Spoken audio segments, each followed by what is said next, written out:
Magandang araw po sa inyong lahat mga kababayan at welcome back dito po sa PNR at ito nga mga karibyo natin OMG Supreme Court Justice. Yan na, eto na, tumistigo na. Yan mga karibyo natin patungkol po riyan ang ating aalamin at bibigyan ng komento ngayong araw na ito. Pero bago pong lahat, kung bago ka pa lang at di pa po nakapag-subscribe sa ating munting channel, please don't forget to subscribe. At palike na rin po ng video ito. Maraming salamat po. At eto na nga, simulan na po natin to. Sawa na ang bayan ko sa magnanakaw ng tao.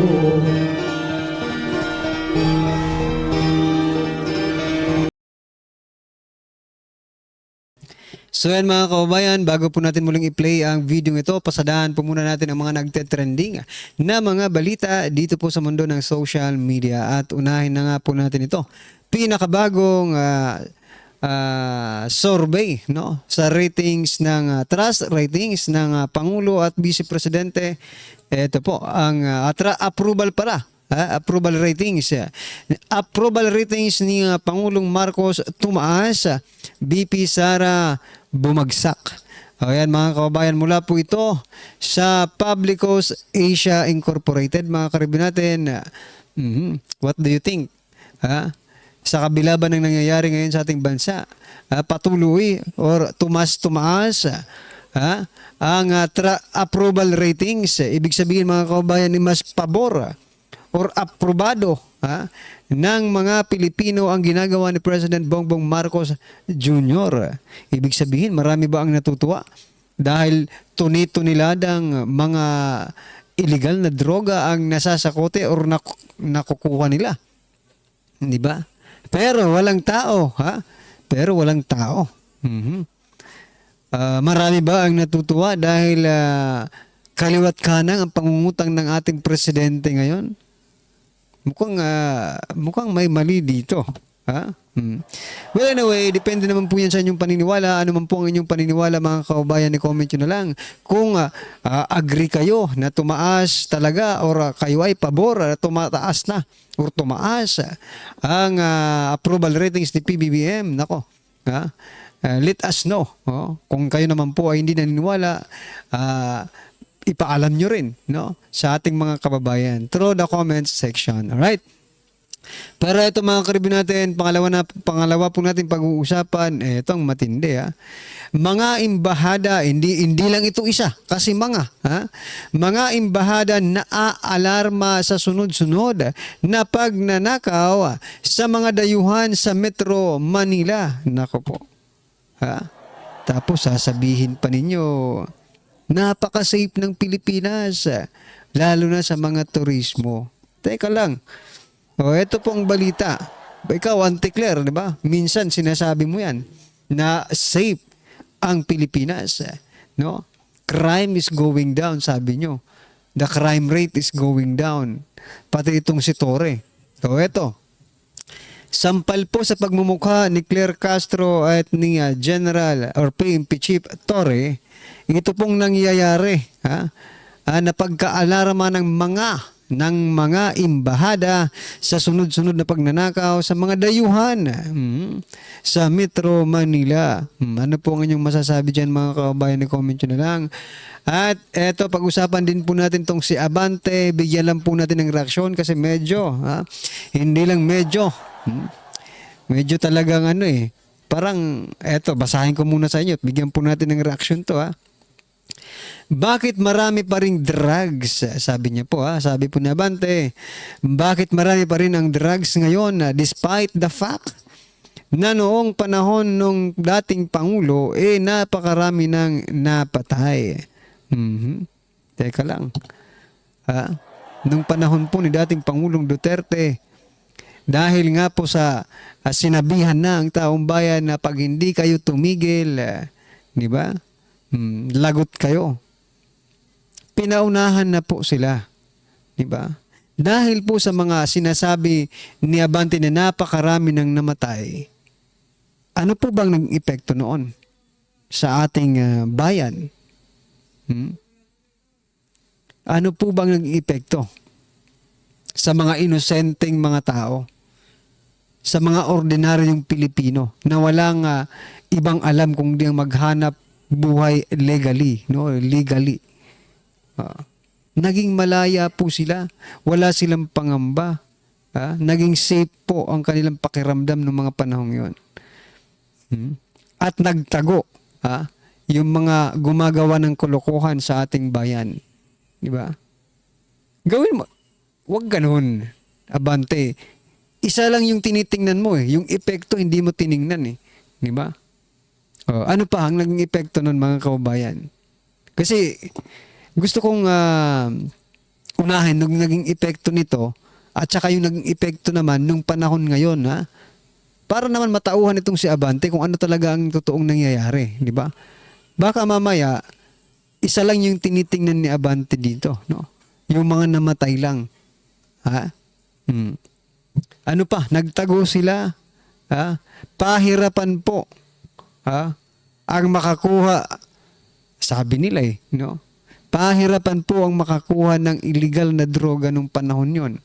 Ibig sabihin, mga kababayan, natatakot po sila. Di ba? Ngayon, gusto mong ikumpara ko pa, Abante?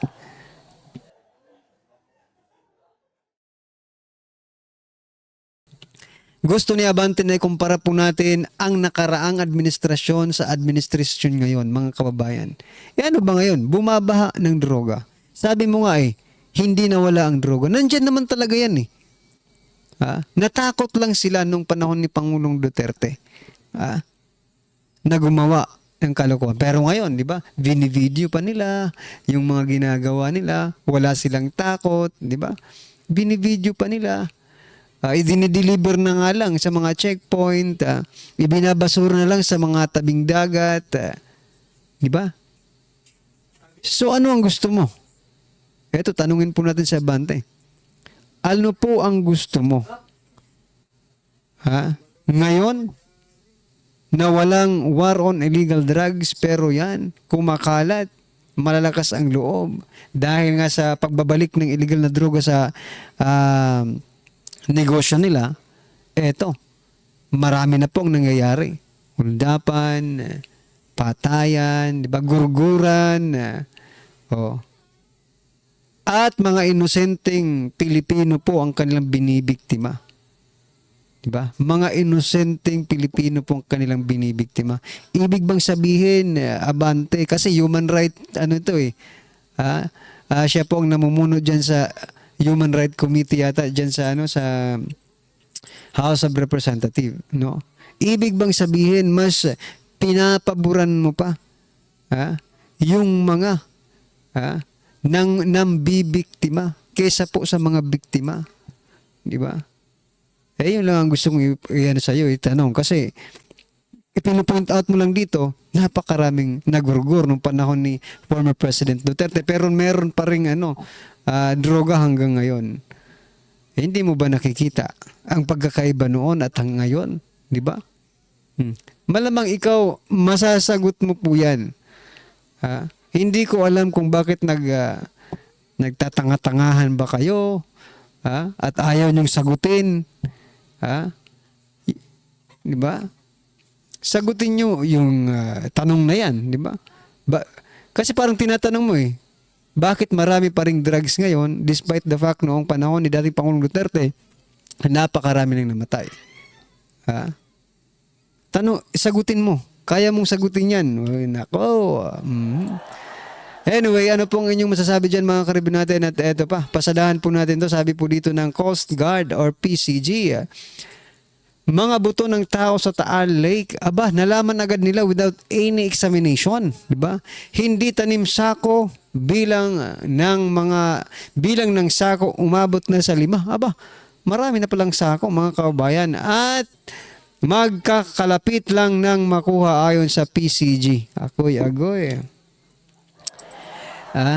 Sige, stick kayo sa drama ninyo. Anyway, no? Nasa mga Pilipino naman yan kung maniniwala sila dito or hindi sila maniniwala. Wala namang makakapagpigil sa atin, di ba? kung paniniwalaan natin itong PCG, si SOG Boying Rimulya, regarding po dito sa mga missing sabongeros. Okay lang naman sana eh. Kahit magkatabi pa yan ng makuha. Ang problema, mga kababayan, dudable. Sa sako pa lang, nagdududa ng taong bayan. Biruin mo, 4 years na nakalubog. 4 years na nakalubog, walang lumot. Hindi pa gutay-gutay. And it looks like new. Eh di, sino ang hindi magdududa dyan? Wala kaming magagawa kung didepensahan nyo yung claims ninyo. Pero, no, dumaan na po ba yan sa masusing eksaminasyon? Kasi, we cannot identify by our own eyes, di ba? Kung talagang buto yan ng tao or buto ng kung si ano yan, di ba? Lalo na. At may history pala yung Taal Lake na yan ng mga itinatapon na something na mga bulalo or buto-buto, di ba?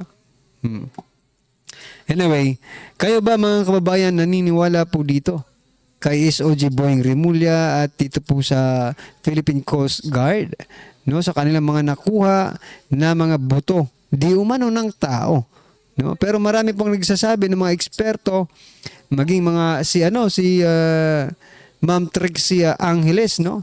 Isa pala siyang archaeologist. Hindi rin po naniniwala. At mayroon pang isang bone collector, no, na sabi niya it is not a human bone. But anyway, wala rin naman tayong magagawa kung yun po ang kanilang paniniwala. Alright? Ito po, last po natin pag-uusapan bago po natin i-play yung video.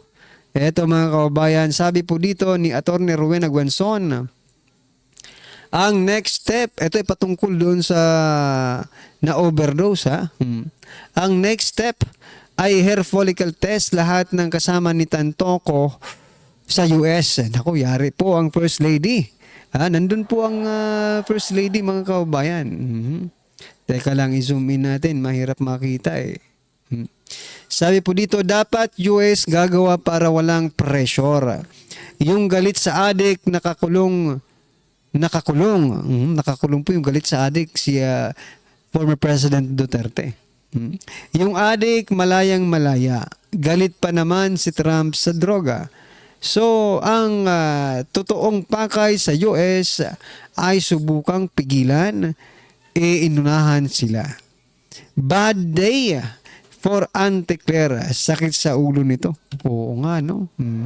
Kasi biruin mo, ilang weeks din nilang dinipensahan yung tanong ng bayan, nasaan si First Lady, di ba? Ilang weeks yun yung ini-edit lang nila yung mga picture tapos pinupost sa social media ni First Lady. So tumagal din yun at kinalimutan na nga lang kasi paulit-ulit na lang na tinatakil no? Binibira. So, nakalimutan na lang ngayon, eto na naman po at may resulta na at totoo nga mga kababayan, no? Na na-overdose sa coke. Si Tantoco kasama po doon si First Lady, no? Payag po ba kayo na i-hair follicle test ang buong entourage ni Tantoco sa US? Kasama po dyan ang First Lady na si First Lady Lisa Araneta Marcos. O yan mga kababayan, ano pong inyong masasabi dyan? I-comment nyo na lang. At eto, pasanahan po natin ang video ito at bigyan po natin ng reaksyon. Eto na po. Bigyan natin ngayon ng opinion reaction itong post ni Eric Jeffrey Ceres. Sabi niya, I seldom share the views of Supreme Court Justice Marvick Lunet. But this time I stand with him on his timely assertion about the situation of our country and his call out on the Filipino people. So mayroong pahayag si Supreme Court Senior Justice Marvick Lunen tungkol ito sa korupsyon So, isinare lang ni Ka Eric yung post ni Carlo Balaquit Maestrado. Ito ang statement ni Justice Leonen. Basahin ko ha. Silence about corruption and abuse of power is not only in itself unjust. Our silence, when we have the ability to speak, is in itself a cause of injustice. To me, tama. Kasi kung may nakikita ka na hindi maganda, kailang pwede kang magsalita at hindi kang magsalita, ay injustice na yun. May kasabihan, ano yung evil triumphs when good men do nothing. Kaya tama-tama itong panawagan. I don't know kung kailan niya ito sinabi Anong date, hindi ko alam. Basta I hope na statement ito ni Justice Leonen. Ulitin ko, senior ni Ka Eric Jeffrey Celes ang post ni Carlo Balaquit Maestrado. Okay. Ano na ang nangyari sa ating GAA 2025? Naset na yung oral arguments noong April 1 to 3. Ngayon, tahimik na. Hindi ba mga kababayan dapat mas dapat nating ibalik yung tanong? I mean, kung tayo lang ang magsasalita, baliwala rin di ba? Kailangan siguro mas umaksyon dito ang Supreme Court. Kung sila nga nakikita na nila na that there is a corruption, di ba? At wala pa rin silang magawa, paano pa kaya tayong mga ordinaryong Pilipino na nagsasalita lang? Just to inform, just to share the information to our kabibayans, di ba? Kung sila nga, di ba? Mga Supreme Court justices na to, senior justice, di ba? Hanggang salita lang din ba kayo? Dapat kayo po ang gumawa ng aksyon kasi kapag walang gumawa ng aksyon na mas makapangyarihan pa kaysa po sa mga ordinaryong Pilipino, kasi nagkakaroon lang naman ang kapangyarihan ng ordinaryong Pilipino kapag nagkakaisa, di ba? People power. Pero kapag hindi po nagka-people power, mga kababayan, wala tayong magagawa. The only hope na meron tayo, sana, ay ang Supreme Court. Supposed to be na sila po ang may alam sa mga batas. Anyway mga kababayan, ano pong inyong reaksyon, opinion patungkol po dito, i-comment nyo na lang po sa baba. Para at least alam po ng ating mga kababayan ang inyong opinion. Maraming salamat po. Please don't forget to like the video. Maraming salamat po. Sawa na ang bayan ko sa pagnanakaw na tao.